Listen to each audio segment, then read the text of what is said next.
Molt bon dia. Inicio amb l'explicació dels acords de govern del Consell Executiu d'avui. En primer lloc, el Govern ha aprovat un decret llei pel qual s'estableixen mesures urgents per donar resposta a la necessitat de regular, amb rang de llei, qüestions afectades per l'aplicació directa de dues directives europees en matèria de contractació pública i serveis socials que no han estat transposades per part de l'Estat espanyol. Amb aquest nou marc legal, el Govern de Catalunya continua impulsant mesures per incrementar la transparència, la simplificació, l'eficiència en els procediments de contractació i serveis socials que tramitin els poders adjudicadors de la Generalitat i també els ens locals. Un decret llei que dona resposta a la necessitat d'evitar que aquesta aplicació directa de la directiva europea generi inseguretat jurídica o dubtes d'interpretació. Pel que fa a les novetats, destaca la divisió obligatòria del contracte en lots per facilitar la contractació tant a les PIME, a les petites i mitjanes empreses, com a les entitats del tercer sector. També es preveu regular el cicle de vida dels béns i dels serveis, de manera que el cost de tots aquells productes que contracta l'administració inclogui, per exemple, el cost de fabricació, el transport i l'emmagatzematge fins al seu reciclatge. També per tal de garantir la continuïtat en la prestació de determinats serveis socials que afecten a persones vulnerables i amb risc d'exclusió social, s'introdueixen nous sistemes de contractació per a la prestació d'aquests serveis, com és el cas de la concertació social i la gestió delegada per a la prestació d'aquests serveis. Va finalitzar el termini per transposar les esmentades directives, com deia abans, per part de l'Estat espanyol i, per tant, d'acord amb la jurisprudència del Tribunal Superior de Justícia de la Unió Europea, aquestes directives passen a tenir un efecte directe. Un segon acord, el Govern aprova una línia de subvencions per incentivar el desenvolupament de plans de foment territorial turístic entre els ens locals. El pressupost previst per la concessió d'aquestes subvencions és de 6,5 milions d'euros que es financien gràcies als ingressos generats per l'impost sobre les estades en establiments turístics, actuacions subvencionades que s'hauran d'executar entre els anys 2016 a 2018. Es prioritzaran aquelles inversions que incideixin especialment en la millora de l'accessibilitat en les destinacions i que afavoreixin el turisme accessible i inclusiu. Poden ser beneficiaris d'aquests ajuts els ajuntaments i ens vinculats o dependents, els consells comarcals, els consorcis locals, diputacions, entitats metropolitanes, entitats municipals descentralitzades i les mancomunitats.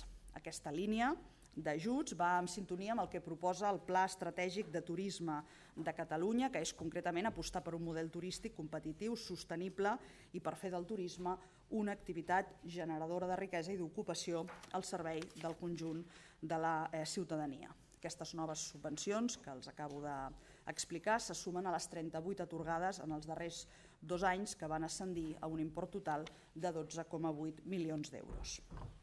El Govern ha acordat interposar un recurs d'inconstitucionalitat en determinats articles de la Llei 30/2015, per la qual es regula el sistema de formació professional per a l'ocupació en l'àmbit laboral. Concretament, aquests articles, que són 2, atribueixen al Servei Públic d'Ocupació Estatal la competència d'acreditar, d'avaluar, d'inscriure centres o iniciatives de formació professional en el cas que actuïn en més d'una comunitat autònoma. Entenem que aquests articles vulneren les competències de la Generalitat de Catalunya recollides al nostre Estatut en matèria de treball, de polítiques d'ocupació, tal com ja va dictaminar per unanimitat el Consell de Garanties Estatutàries el passat 22 d'octubre.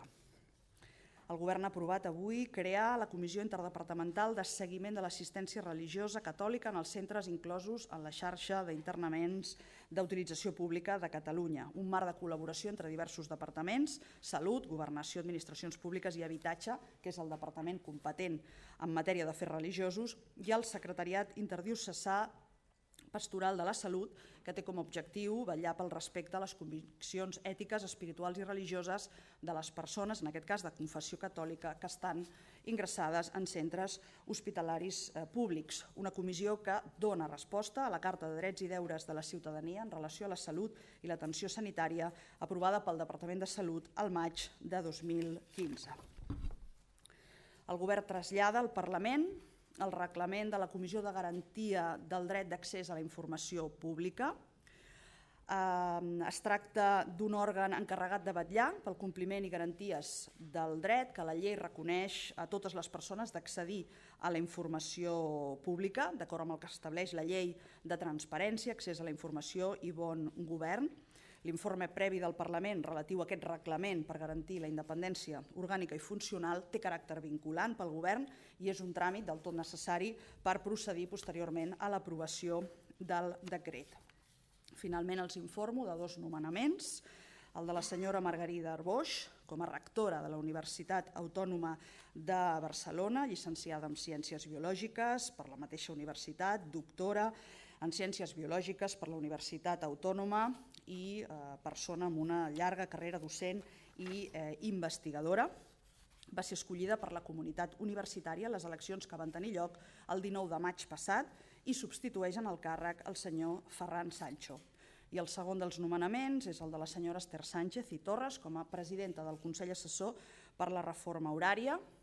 La senyora Sánchez és doctora en Dret, màster en Dret del Treball i llicenciada en Dret per la Universitat Autònoma de Barcelona, autora de diverses monografies i articles en revistes especialitzades en rellevància en matèries com la negociació col·lectiva, les formes de contractació, les polítiques de conciliació de la vida personal, familiar i laboral. Va ser àrbitre del Tribunal Laboral de Catalunya, secretària d'Ocupació i Relacions Laborals i directora del SOC i actualment és mànager de recursos humans amb una multinacional del sector de l'automoció. Fins aquí els acords presos avui a Govern i ara passo a la seva disposició per les preguntes. Endavant. Sí, portaveu, li volia demanar per la decisió del Constitucional d'admetre el recurs presentat pel Govern de l'Estat contra part de la llei de la pobresa energètica i que, per tant, quede suspesa automàticament almenys durant 5 mesos. Quina valoració en fa el Govern? Bé, en primer lloc, dic que aquesta és una notícia absolutament previsible i esperada. Sabíem de la impugnació dels articles referents a l'emergència habitacional de la llei 24/2015, el que desconeixíem era la concreció, és a dir, a partir de quin moment quedaven suspesos aquests articles. Mentrestant, el Govern de la Generalitat, concretament la Secretaria d'Habitatge, al costat de les entitats promotores de la ILP i de les entitats municipalistes i del Consell de l'Advocacia, no ha deixat de treballar, no ha deixat de fer feina, concretament 6 reunions, per tal d'anar preparant, anar avançant, per tal de disposar d'un marc legal que permeti garantir l'habitatge i evitar els desnonaments, és a dir, mantenir els efectes jurídics dels articles de la llei impugnada i suspesos. En aquests moments, com que aquesta informació l'hem rebuda avui mateix, s'analitzarà punt per punt el detall dels articles suspesos per acabar d'ajustar la proposta de text que s'ha anat treballant al llarg de totes aquestes setmanes. Això s'explicarà i a partir d'aquí el que s'iniciarà és la tramitació, diguem-ne, ordinària d'aquest decret, que després passarà, com ja es va dir, al Parlament de Catalunya, per tal que a través d'un procediment de lectura única, que vol dir debatent, evidentment, amb tothom, però escurçant al màxim els terminis, pugui entrar en funcionament i, per tant, pugui mantenir-se, insisteixo, la vigència d'aquests objectius que són irrenunciables, dret a l'habitatge, evitar els desnonaments. Sí, portaveu, un parell de qüestions sobre el que acaba de comentar. Quan estarà llest aquest text perquè es pugui aprovar en la reunió del govern, recordant que quan el govern espanyol va presentar el recurs contra una part d'aquesta llei es va dir que aniria molt ràpid i sembla que no sé si està encallat o quins problemes hi ha perquè encara no s'hagi presentat. Això per una banda, i per altra banda, sobre els pressupostos i sobre la posició en públic bastant contundent de la CUP. Ahir deien que era irrevocable, si no recordo malament, l'esmena a la totalitat que havien anunciat al cap de setmana. M'agradaria saber quin marge veu el govern per poder negociar i potser pactar aquests pressupostos amb la CUP, i si el ple de la setmana que ve s'aproven les esmenes a la totalitat, quin és el pla B? Si el vicepresident econòmic presentaria un altre projecte de llei o, tenint en compte les alçades de l'any en què estem, si ja aniríem amb una pròrroga tot el que queda de l'any. Gràcies. En relació a la suspensió dels articles, no està encallada la nova proposta que s'ha estat treballant, insisteixo, intensament. Hi ha hagut fins a 6 reunions entre la Comissió Promotora, el Govern de la Generalitat, el Consell de l'Advocacia Catalana i les entitats municipalistes. hi havia un aspecte important que és que no coneixíem, això passa habitualment, a partir de quin moment estan suspesos aquells articles. No és immediat, no és automàtic amb la presentació de la impugnació per part del govern del Partit Popular davant del Tribunal Constitucional, hi ha un decalatge d'uns dies i per tant és ara que hem sabut que aquests articles estan efectivament suspesos. Per tant, ara és qüestió de dies que amb la recepció d'aquesta documentació i, com deia, repassant i cotejant exactament els aspectes suspesos, pugui ja iniciar-se aquesta tramitació, ja ho vam explicar en aquests termes, un projecte de decret llei amb lectura única al Parlament de Catalunya. Per tant, escurçant al màxim tots els terminis, això iniciarà la seva tramitació en els propers dies a nivell de govern per després passar al Parlament. En cap cas hem estat encallats, en cap cas hem deixat de treballar, de posar-nos d'acord per nodrir aquest marc normatiu que el que ens ha de permetre és mantenir els efectes d'aquella llei, continuem pensant absolutament injustament suspesa per part del govern en funcions, per part del govern del Partit Popular, que ens permet disposar d'unes eines per lluitar contra els desnonaments i per mantenir, per tant, el dret a l'habitatge de la ciutadania. Pel que fa als pressupostos, el govern ha presentat un bon projecte de pressupostos i el que farem és defensar aquest projecte. Tant des del punt de vista de l'instrument, és infinitament millor un pressupost que una pròrroga pressupostària. Un pressupost és el millor instrument per donar resposta als reptes d'aquesta legislatura. I en segon terme defensarem la bondat dels continguts d'aquests pressupostos, que presenten una clara vocació de donar resposta a les necessitats socials, a les urgències socials, amb més d'un 73% d'inversió social sobre el conjunt del pressupost, amb més de 870 milions d'euros que es destinen específicament a partides i accions de polítiques socials, però a més uns pressupostos que donen resposta als compromisos en matèria d'estructures d'estat, de cooperació internacional, de participació ciutadana, d'acció exterior, en definitiva, per donar compliment a l'aposta política d'aquesta legislatura. Els defensarem, com hem fet fins ara, els continuarem defensant. Al mateix temps, volem diàleg i volem negociar, per descomptat. Precisament per això, per poder-se negociar, els pressupostos han de superar el tràmit del debat a la totalitat. I vostè parlava de les intervencions públiques, del discurs públic de la CUP, que no sembla anar en aquesta mateixa direcció. Nosaltres insistirem, convençuts de la bondat d'aquests pressupostos, de l'instrument pressupostos i del contingut dels pressupostos. Insistirem en la necessitat de que cal aprovar-los, però per aprovar-los primer cal poder-los tramitar, poder-los discutir, i farem aquesta apel·lació que nosaltres mantenim al diàleg i a la negociació, la farem extensible, evidentment, a la CUP, i en aquest sentit, i de la mateixa manera que en les darreres setmanes hi ha hagut converses per part de diferents departaments, per part del propi Departament d'Economia, doncs intensificarem aquest contacte. No ens posem ara per ara amb altres escenaris. De fet, hi ha aquest anunci, però l'esmena a la totalitat no ha estat encara presentada. Per tant, en aquests dies, com a govern, insisteixo, el que farem serà defensar aquests pressupostos. Portaveu, un parell de qüestions. La primera és que un dels arguments amb què la CUP defensa aquesta esmena a la totalitat és perquè creuen que els pressupostos haurien de desobeir el topall de dèficit marcat per Cristóbal Montoro, ho deia avui també la diputada Eulàlia Reguant, i recorden que fins ara en totes les liquidacions dels comptes s'ha incomplert l'objectiu de dèficit. Aquesta és una opció materialment possible? Aquesta és una pregunta. L'altra, sobre un dubte sobre el primer dels acords de govern, voldria preguntar si és habitual que la Generalitat legisli en base a directives europees que no han estat transposades encara per l'estat espanyol. Començo pel pressupost. Aleshores, anem a veure. La CUP manifesta que aquests pressupostos han de ser eminentment socials. Nosaltres insistim, no és una qüestió de percepcions ni és una qüestió discursiva. Em remeto a les xifres, als números. d'aquest pressupost i a l'aposta, per tant, claríssima en benefici de les polítiques socials, del pla de xoc, de les resolucions aprovades en el Parlament en el debat monogràfic sobre emergència social, per demostrar que hi ha aquesta clara voluntat de que siguin uns pressupostos eminentment socials. En relació a l'objectiu de dèficit, parlar d'un incompliment d'aquest objectiu ens situa en una situació francament complicada, perquè aleshores qui financiarà aquest dèficit de més? El que no farem de cap de les maneres és traslladar això en els proveïdors de la Generalitat, i per proveïdors s'entenen tant entitats com hospitals, per exemple, com ajuntaments. Això no pot ser.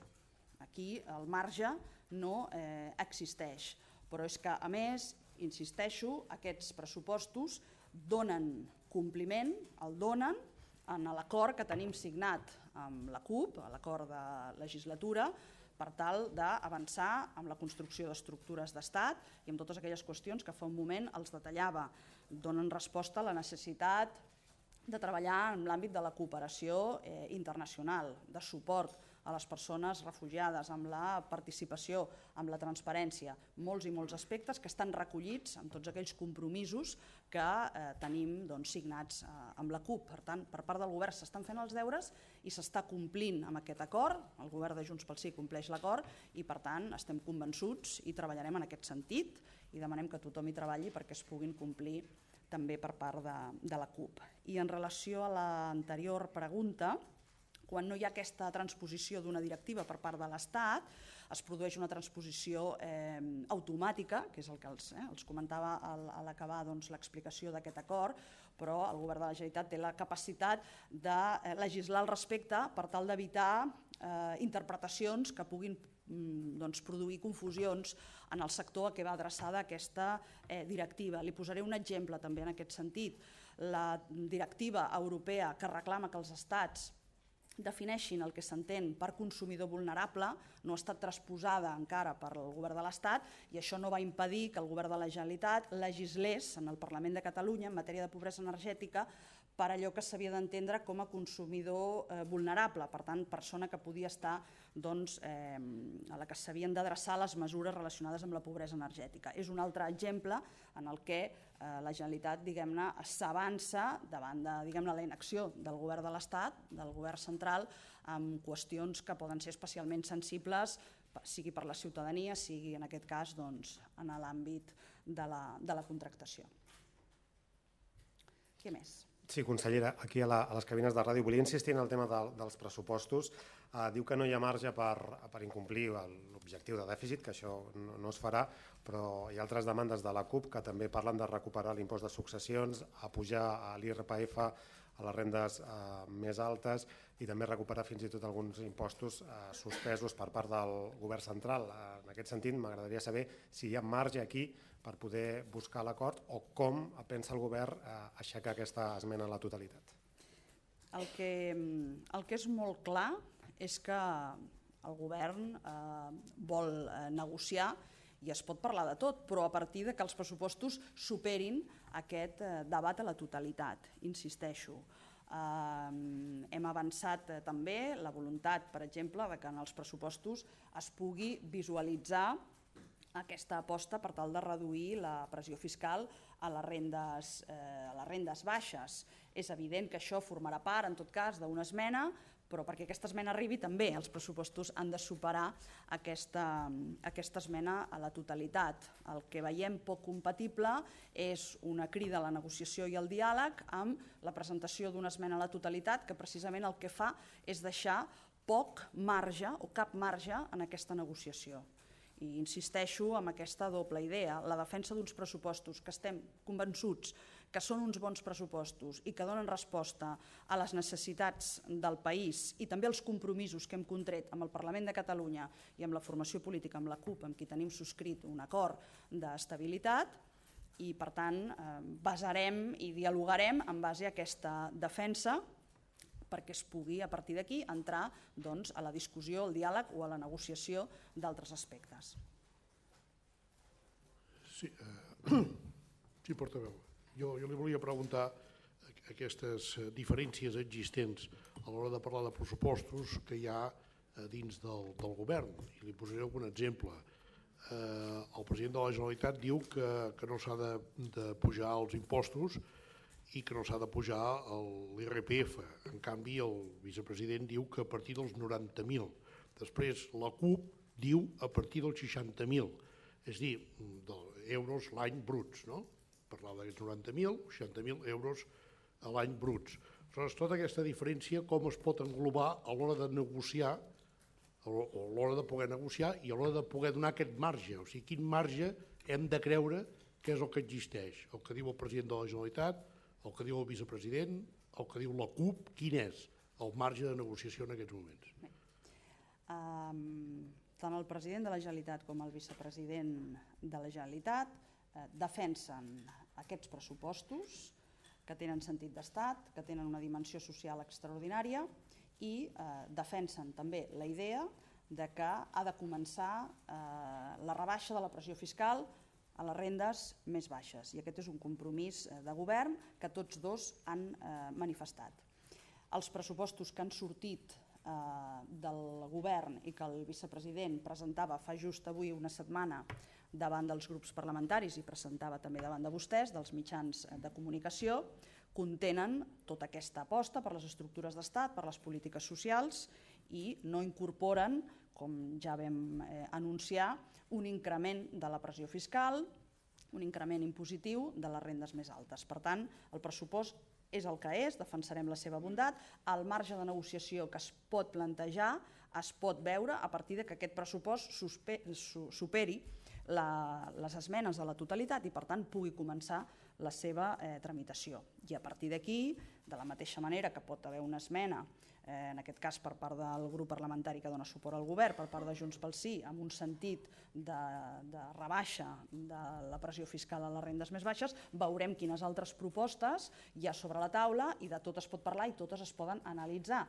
tenint en compte que hi ha uns límits que estan clarament marcats des d'un punt de vista, diguem-ne, de despesa, però el que hem d'agafar com l'element, diguem-ne, inicial per començar el debat són aquests pressupostos. Però per començar la negociació aquests pressupostos han de passar aquest tràmit de l'esmena a la totalitat. Crec que és prou evident que necessitem que això vagi d'aquesta manera per després, i evidentment serà conegut els elements que es poden sotmetre a debat i a negociació amb el conjunt de forces parlamentàries. Sí, però abans de dimecres, que seria quan es presenta aquesta esmena a la totalitat en el ple del Parlament de Catalunya, el govern està disposat, vostè ha dit que el govern era tant el vicepresident com el president, en aquest sentit del pressupost, ho he entès bé. Quin marge de negociació hi ha en aquests moments? És a dir, d'ara fins a dimecres, perquè quan hi hagi el ple del Parlament, vostè ho ha dit, i a més de forma clara, si no passa el tràmit, doncs s'ha acabat el tràmit pressupostari, és a dir, no hi ha pressupost i hi ha pròrroga, si dimecres no s'aprova. En aquests dies nosaltres insistirem, ho hem fet, ho continuarem fent, es farà des del govern, es farà des del Departament d'Economia, la defensa de la bondat d'aquests pressupostos, per tant, de l'instrument, no d'una pròrroga, sinó d'aquests pressupostos presentats avui fa una setmana i de tots els seus continguts. I a partir d'aquí, esperant que es compleixin els acords existents, el govern els està complint i per això ens volem explicar. Si cal més, convençuts que aquest acord també s'ha de complir, un acord d'estabilitat parlamentària, no és en cap cas un xec en blanc, no ho és, però sí que vincula a totes dues parts. I aquesta vinculació entenem que és la que ha de permetre que aquests pressupostos superin el debat a la totalitat i, per tant, es puguin començar a discutir. Sí, portaveu. Jo volia preguntar-li què suposa aquesta admissió a tràmit per part del Constitucional d'aquest recurs del govern espanyol contra la llei de pobresa energètica en el marc de les relacions Catalunya-Espanya, tenint en compte que fa poc més d'un mes el president Puigdemont va anar a Madrid i aquest era un dels temes que estava damunt la taula i va demanar especial sensibilitat pel que fa que no hi hagués aquesta suspensió cautelar i això un mes i poc després constatem, no sé si un nou fracàs en aquest intent de diàleg entre Catalunya i Espanya. En tot cas, això és la continuïtat de la decisió que en aquell Consell de Ministres va adoptar el govern de l'Estat. 48 hores després, efectivament, que el president Puigdemont demanés més política i menys judicialització. I el que ens vam trobar va ser amb la impugnació d'entre d'altres lleis especialment sensibles, aquesta. Com hem dit tantes i tantes vegades, el govern de l'Estat, quan impugna una llei aprovada al Parlament de Catalunya, pot o no instar la suspensió. Si insta la suspensió, aquesta és, diguem-ne, automàtica, en tant que el Tribunal Constitucional l'ha d'acceptar i l'ha de dur a terme, tal com demana el govern de l'Estat. El que constatem no és un fracàs, sinó del propi govern de l'Estat, que en una qüestió tan sensible com és aquesta, opta per judicialitzar un àmbit que no és altra cosa que la resposta que les institucions, en aquest cas el govern de la Generalitat, però també els ajuntaments de Catalunya, poden proveir a les persones més vulnerables. En aquest cas, les persones que es poden veure afectades per un desnonament.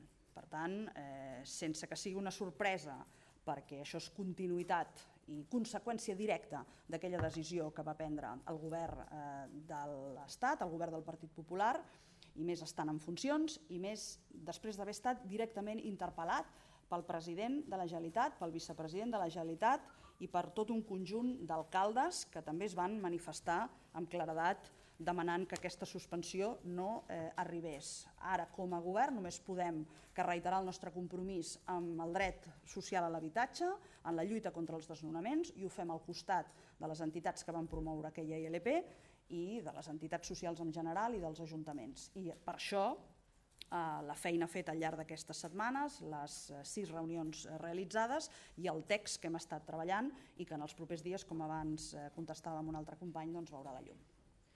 Sí, consellera, tornant al tema pressupostos i al fil del que comentava de la més que probable incorporació d'una esmena per poder baixar el tram de l'IRPF a les rendes més baixes, fixant-nos explícitament en el tram de les mitjanes altes, que és on sembla que hi ha el desacord. El govern descarta o no descarta la possibilitat d'incorporar una esmena per pujar l'IRPF a les rendes més altes? Nosaltres estem centrats en aquest moment, insisteixo, en la defensa dels pressupostos i en fer arribar, cosa que és prou explícita, perquè forma part de l'ADN d'aquest govern, la voluntat de poder negociar els pressupostos. Primera estació, superar el debat de totalitat que està plantejat, com saben, pel ple de la setmana vinent.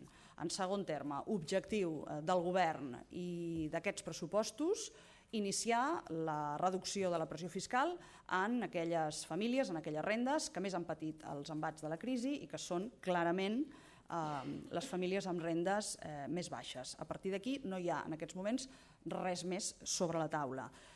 Anem a pams. Si aquests pressupostos, com nosaltres estem convençuts que ha de ser, superen aquest debat a la totalitat i hem de treballar i estem convençuts que així serà, parlar de diàleg, parlar d'estudiar i analitzar les propostes que es puguin presentar, doncs evidentment ho farem, però també hem defensat sempre que la prioritat és aquesta rebaixa de les rendes més baixes, entenent que és el conjunt de la població catalana qui pateix una pressió fiscal molt elevada i que han existit a Catalunya exemples d'increment d'aquesta pressió fiscal sobre les més altes que no han donat precisament el resultat esperat. Què més? Tres qüestions. La primera sobre pressupostos. El secretari d'Economia, Pere Aragonès, diu que el fet que no hi ha la possibilitat que no hi hagués uns pressupostos no permetria situar Catalunya a les portes d'independència, fent referència a les inversions en estructures d'estat. La meva pregunta seria, si no hi ha pressupostos, seria una pròrroga del procés o fins i tot una liquidació o trencar amb aquest procés i haver d'anar a eleccions anticipades? Aquesta és una. L'altra qüestió fa referència a la suspensió del TC, diu que s'està elaborant aquesta llei, que hi ha hagut 6 reunions. Al marge d'analitzar exactament els articles suspesos i com es pot adaptar, de moment amb aquest treball que s'ha fet amb aquestes 6 reunions, no sé si podríem parlar de si hi ha consens amb com abordar-ho, si hi ha alguna mena de principi d'acord a banda de polir aquests detalls. I d'altra banda, li volia preguntar sobre la consulta d'aquest cap de setmana a Tortosa sobre el monument franquista, és si el govern considera que s'ha de fer una consulta democràtica sobre un monument que hi ha molta gent que considera que no és democràtic. En relació a la primera de les qüestions, coincideixo plenament amb les declaracions que ha fet el secretari senyor Pere Aragonès, en el ben entès que aquests pressupostos són imprescindibles per avançar en el compromís polític d'aquesta legislatura, que té a veure amb el compromís social, però també clarament amb avançar i amb tirar endavant les estructures d'estat. Estem parlant d'agència tributària, estem parlant de l'Agència de Protecció Social, etcètera. Per tant, l'escenari que no hi som de no disposar de pressupostos, és evident que aquests objectius, que aquest objectiu polític tan ambiciós, doncs queda tocat. Però insisteixo, com que per nosaltres és un compromís i un repte de primer ordre, treballarem perquè tiri endavant i perquè es compleixin els acords signats.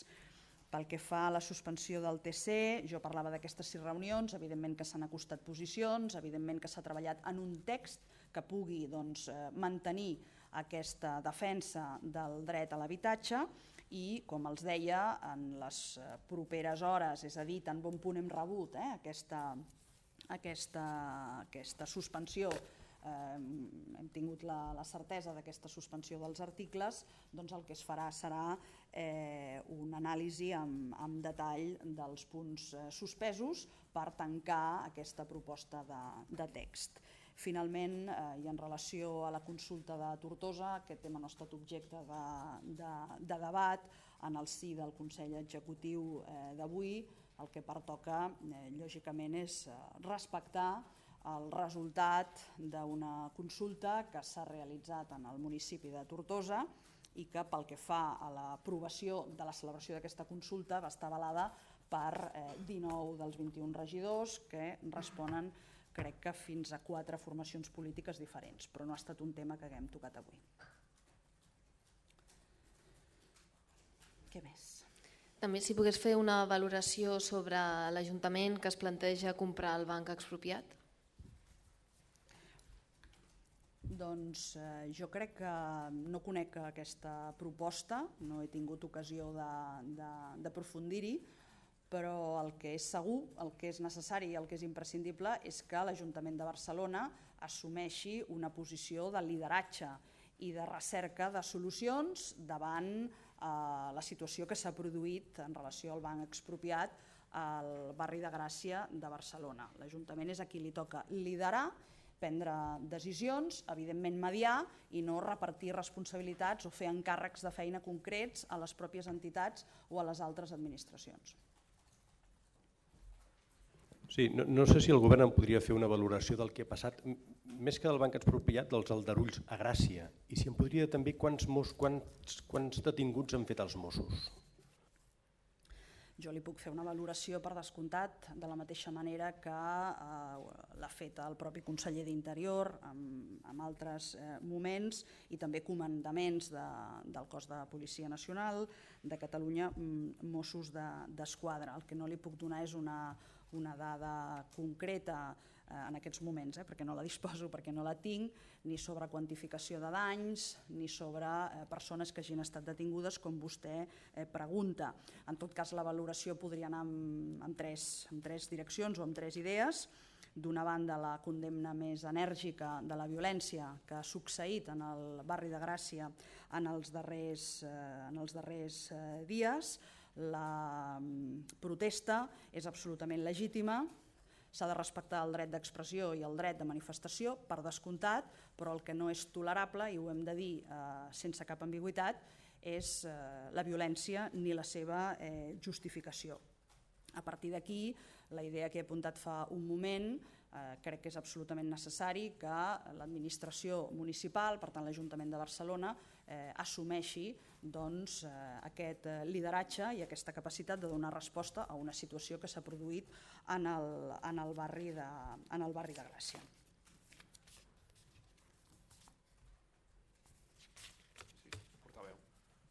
Consellera, ja està?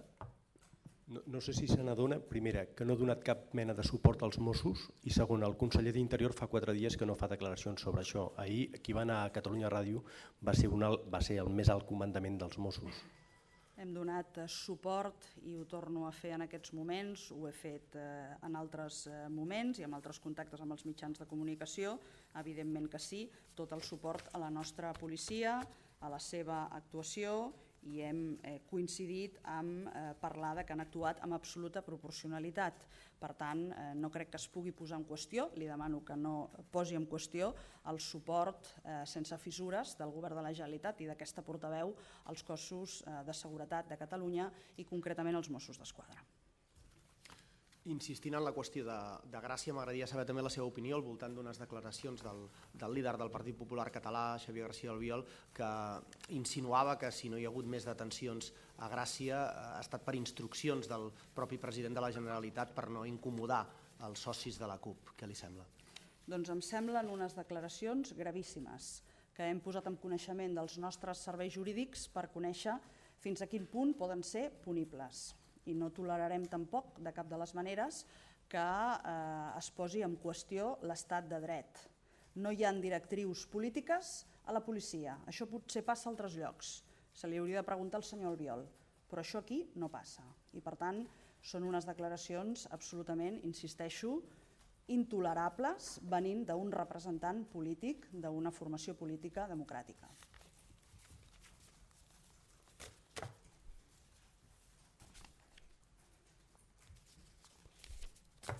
Si no hi ha res més en català, si podem passar al castellà.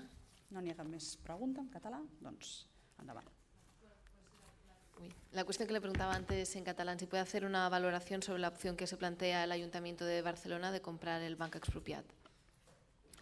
Sí, decía que no he tenido ocasión de escuchar concretamente en qué se concreta esta propuesta, pero en todo caso que bienvenido sea el hecho de que el Ayuntamiento de Barcelona y la alcaldesa Colau tome la iniciativa y el liderazgo en una cuestión como esta, porque deben tomarse decisiones, debe mediarse entre las diferentes opciones y sobre todo lo que no debe hacerse es repartir culpas o responsabilidades o tareas entre las entidades y las diferentes administraciones.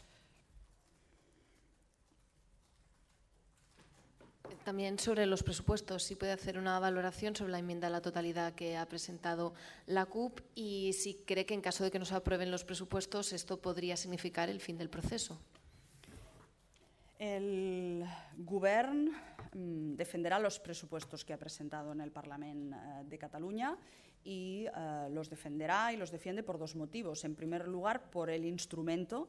Es infinitamente mejor unos nuevos presupuestos que una prórroga presupuestaria, pero además por su contenido social y porque da respuesta al compromiso político de esta legislatura, desde un punto de vista social, con las estructuras de Estado necesarias, necesariamente deben construirse en esta legislatura, pero también aspectos muy importantes como la acción exterior del Govern de la Generalitat o la cooperación, entre otros aspectos. Y en segundo lugar, voluntad de negociar, pero voluntad de negociar a partir del momento en que los presupuestos superen el trámite del debate a la totalidad. Existe un acuerdo de gobernabilidad.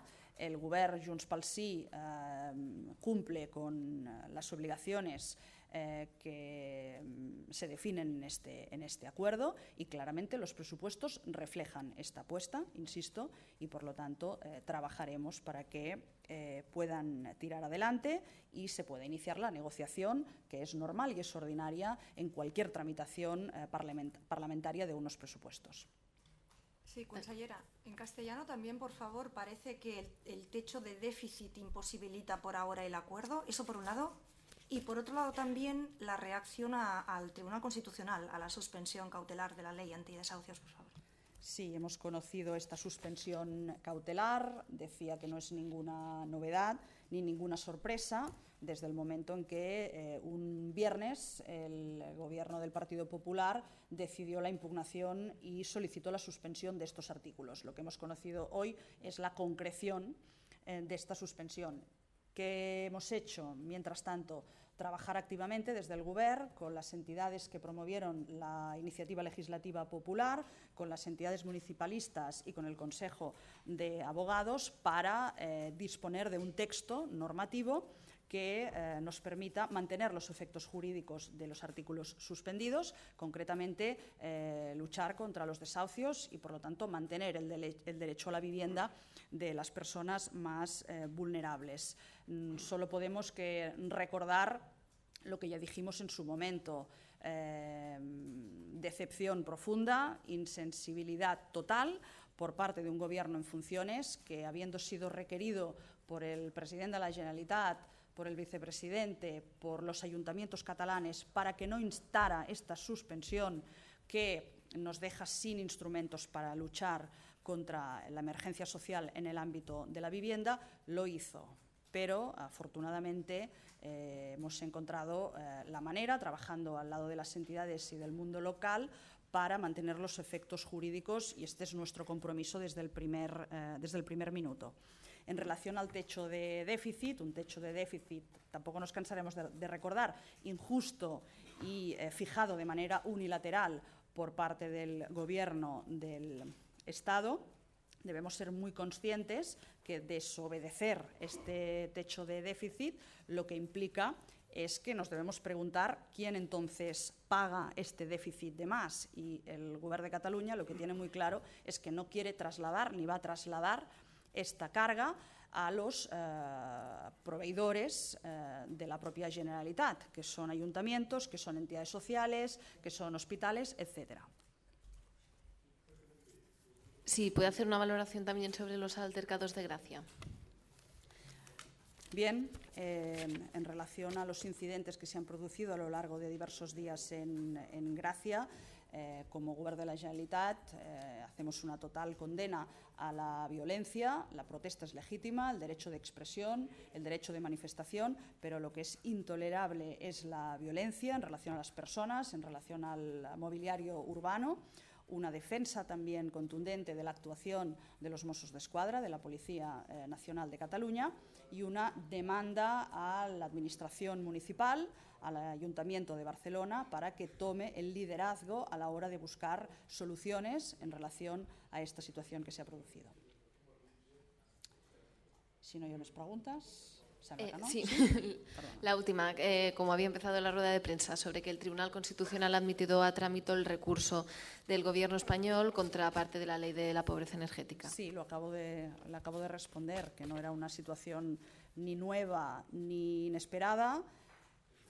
Proviene y tiene su origen en el momento en que, por parte del Gobierno del Partido Popular, se impugnaron determinados artículos de la ley y se instó la suspensión de los artículos concretamente en materia de vivienda, y desde ese momento hemos estado trabajando codo a codo con las entidades que promovieron la iniciativa legislativa popular, también con los ayuntamientos y con el Consejo de la Abogacía Catalana, para disponer de un texto normativo que nos permita mantener los efectos jurídicos de aquellos artículos. Este fue el compromiso del presidente Puigdemont cuando convocó, si recuerdan, una cumbre, una reunión aquí en el Palau de la Generalitat con todos los agentes implicados, y con este objetivo hemos trabajado ante una decisión tremendamente injusta que adoptó en su momento el Gobierno del Partido Popular, una respuesta transversal en Cataluña para poder disponer de instrumentos que nos permitan luchar contra los desahucios y mantener el derecho